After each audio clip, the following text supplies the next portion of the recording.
And good evening to you. Thanks for being with us here at 5 o'clock. I'm Jim Scott. And I'm Tammy Melchuk. Our top story this hour, your 17 court watch. A local man will likely spend the rest of his life in prison after shooting and nearly killing an Arvin police officer in December. It started as a domestic violence call at a home on Bear Mountain Boulevard. But in an instant, it escalated into a life and death struggle for a gun. 17's Kiyoshi Tomono has more from the court hearing this morning, where the officer who survived gave a detailed account of what happened.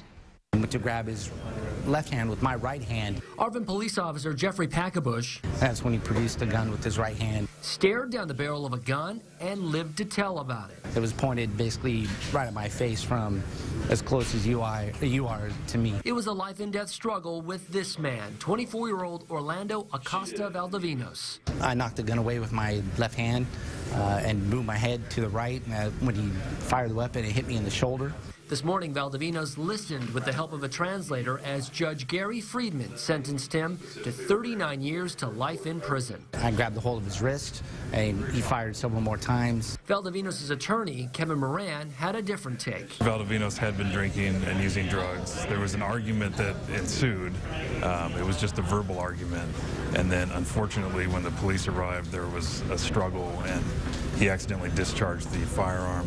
And he suggested that Valdovinos' sentence should have been much lighter. I thought it was too harsh, given the facts of this case. It wasn't a murder case. Nobody died. Officer Packabush is back on the beat with a renewed sense of purpose and focus. It doesn't make me second guess it at all. In fact, it reaffirms my dedication, my job, my profession.